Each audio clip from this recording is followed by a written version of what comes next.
ایران کے بعد امریکہ کی ترجیح بھی پاکستان بن گیا۔ امریکی صدر ڈونلڈ ٹرمپ نے ایران کے ساتھ آئندہ مذاکرات کے لیے پاکستان کو ترجیحی مقام قرار دے دیا۔ فیلڈ مارشل عاصم منیر کو زبردست خراج تحسین ایک بار پھر تعریف کرتے ہوئے کہا کہ ان کی کارکردگی باعث تعریف ہے۔ امریکہ دوبارہ پاکستان جانے پر غور کر رہا ہے۔ ایران سے مذاکرات کا اگلا دور پاکستان میں ہو سکتا ہے۔ ہم کسی ایسے ملک کیوں جائیں جس کا اس معاملے سے کوئی تعلق ہی نہیں ہے۔ امریکی اخبار نیو یارک پوسٹ سے گفتگو میں ٹرمپ نے رپورٹر کو کہا کہ آپ وہیں رہیں کیونکہ آئندہ 2 دن میں کچھ ہو سکتا ہے اور ہم پاکستان جانے پر زیادہ مائل ہیں۔ مذاکرات کے لیے پاکستان کا انتخاب زیادہ ممکن ہے کیونکہ فیلڈ مارشل شاندار کام کر رہے ہیں۔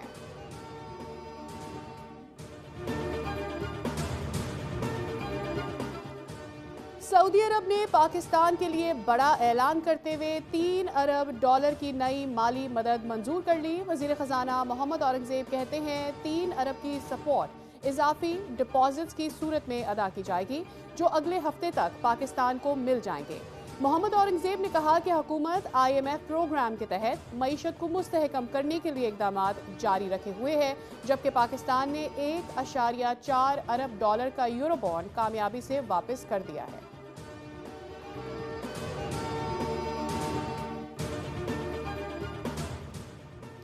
پاکستان سٹاک مارکیٹ میں تیزی کا رجحان، 100 انڈیکس میں 4000 سے زائد پوائنٹس کا اضافہ، انڈیکس 1,69,000 کی سطح عبور کر گیا۔ ایران کے بعد امریکہ کی ترجیح بھی پاکستان بن گیا۔ امریکی صدر ڈونلڈ ٹرمپ نے ایران کے ساتھ آئندہ مذاکرات کے لیے پاکستان کو ترجیحی مقام قرار دے دیا۔ فیلڈ مارشل عاصم منیر کو زبردست خراج تحسین ایک بار پھر تعریف کرتے ہوئے کہا کہ انہی کی کارکردگی کے باعث امریکہ دوبارہ پاکستان جانے پر غور کر رہا ہے۔ ایران سے مذاکرات کا اگلا دور پاکستان میں ہو سکتا ہے۔ ہم کسی ایسے ملک کیوں جائیں جس کا اس معاملے سے کوئی تعلق ہی نہیں۔ امریکی اخبار نیو یارک پوسٹ نے گفتگو میں ٹرمپ نے رپورٹر کو کہا کہ آپ وہیں رکیں کیونکہ آئندہ 2 دن میں کچھ ہو سکتا ہے اور ہم پاکستان جانے پر زیادہ مائل ہیں۔ مذاکرات کے لیے پاکستان کا انتخاب زیادہ ممکن ہے کیونکہ فیلڈ مارشل شاندار کام کر رہے ہیں۔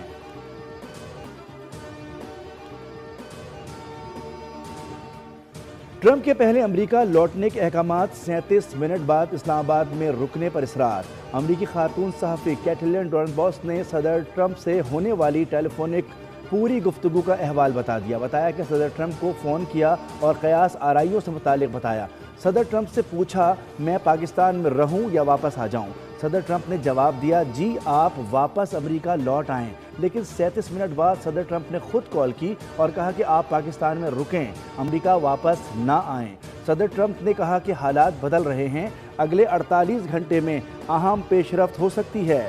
ٹرمپ کے فون کے بعد میں نے اپنے ایڈیٹر کو بتایا مجھے کچھ دن مزید رکنا ہوگا۔ صدر ٹرمپ نے فیلڈ مارشل عاصم منیر کی بھی تعریف کی۔ بات ہو رہی ہے لیٹسٹ میری اطلاع معروف یہ ہے کہ 2.0 کی بات ہو رہی ہے، یعنی فالو اپ وزٹ کی بات ہو رہی ہے۔ سیکنڈ ورژن جو ہے نا بات چیت کا وہ کیا ہوگا، یہ کہا جا رہا ہے، لفظ یوز کیا گیا کہ دی امپرووڈ ایکسپینڈڈ ورژن آف ٹاکس۔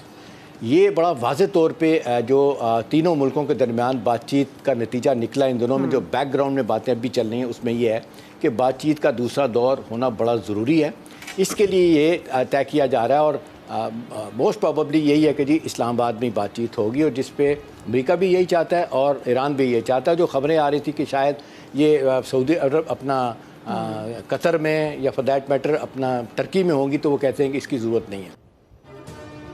خبروں کی دوڑ میں بول پھر سب سے آگے۔ بول کے پروگرام نیوز پنچ میں سینئر تجزیہ کار احتشام الحق نے امریکہ ایران مذاکرات اسلام آباد میں ہونے کی خبر سب سے پہلے بول نیوز پر بریک کی تھی۔ انہوں نے یہ بھی بتایا تھا کہ مذاکرات کا دوسرا مرحلہ اسلام آباد میں ہو سکتا ہے۔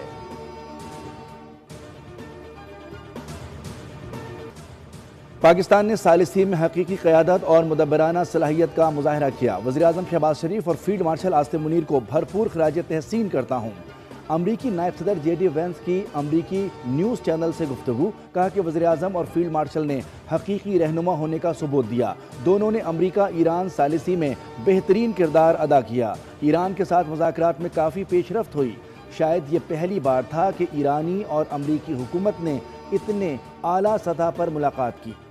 ایران کے صدر مسعود پزشکیان کا کہنا ہے کہ ایران منصفانہ معاہدے کے لیے تیار ہے، جبکہ روسی وزیر خارجہ سرگئی لاروف نے کہا کہ نئی لڑائی کو روکنا ضروری ہے۔ روس تصفیے میں مدد کے لیے تیار ہے۔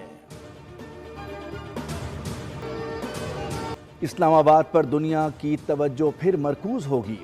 ترک سرکاری ایجنسی انالوو نے پاکستانی حکومتی ذرائع سے تصدیق کی کہ مذاکرات کا اگلا دور ایک بار پھر اسلام آباد میں سجے گا۔ ایرانی صحافی عرش عزیزی نے بھی تصدیق کی کہ مذاکرات کا اگلا دور جمعرات تک ہو سکتا ہے۔ سی این این نے رپورٹ کیا کہ ٹرمپ ایران سے مذاکرات کے اگلے دور کے حوالے سے اپنے عہدیداروں سے بات چیت کر رہے ہیں۔ الجزیرہ نے بھی اس بات کی تصدیق کی کہ امریکہ اور ایران کے درمیان مذاکرات جلد ہو سکتے ہیں۔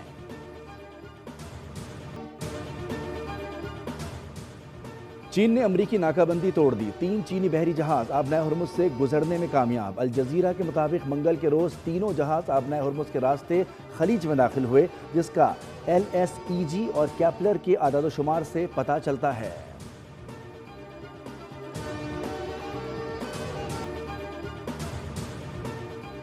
چین نے امریکی ناکہ بندی غیر ذمہ دار اور خطرناک قرار دے دی۔ امریکی ناکہ بندی پر رد عمل میں چینی وزارت خارجہ کے ترجمان نے کہا کہ امریکہ کی جانب سے فوجی تعیناتی میں اضافہ کشیدگی کو مزید بڑھا دے گا۔ مخصوص ناکہ بندی نہ صرف جنگ بندی کو کمزور کرے گا بلکہ آبنائے ہرمز میں بحری آمد و رفت کے تحفظ کو بھی خطرے میں ڈال دے گا۔ ترجمان نے کہا کہ موجودہ صورتحال اس وقت نازک موڑ پر ہے، صرف مکمل جنگ بندی ہی حالات کو بہتر بنا سکتی ہے۔ ترجمان نے ایران کو ہتھیار فراہم کرنے سے متعلق خبروں کو مسترد کر دیا۔ ممکنہ ٹیرف میں اضافے کی دھمکی پر خبردار کرتے ہوئے کہا ہے کہ اگر واشنگٹن نے یہ اقدام کیا تو بیجنگ جوابی کارروائی کرے گا۔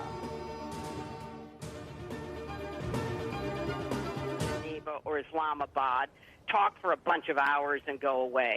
This is hard, disciplined effort that has to go into diplomacy to reach any result. And I don't see this administration either wanting to do it or frankly being capable of doing it, because they send the same 3 people around the world. امریکہ ایران کے مقابلے میں انتہائی کمزور position میں ہے۔ سابق senator Hillary Clinton نے امریکی صدر کے خلاف ایکشن کا مطالبہ کر دیا۔ میڈیا سے گفتگو میں کہا کہ اس سے قبل کہ ڈونلڈ ٹرمپ امریکہ اور دنیا کو ناقابل تلافی نقصان پہنچائیں، انہیں لگام ڈالنا ہوگی۔ ٹرمپ ایسا شخص ہے جو تباہی اور جنگ سے لطف اندوز ہوتا ہے۔ ہلری کلنٹن نے اسلام آباد مذاکرات کے لیے JD وینس اور جیریڈ کشنر کی اہلیت پر سوال اٹھایا۔ کہا کہ مجھے نہیں لگتا کہ یہ لوگ مسئلہ حل کر سکیں گے۔ اٹلی کی وزیراعظم جارجیا میلونی نے اسرائیل سے دفاعی معاہدے معطل کر دیے۔ وزیراعظم جارجیا میلونی نے کہا کہ حکومت نے ان معاہدوں میں توسیع نہ کرنے کا فیصلہ کیا ہے۔ غیر ملکی میڈیا رپورٹ کے مطابق دونوں ملکوں کے درمیان دفاعی ساز و سامان کے تبادلے کا معاہدہ تھا۔ سبسکرائب کریں اور بیل دبائیں تاکہ کوئی خبر رہ نہ جائے۔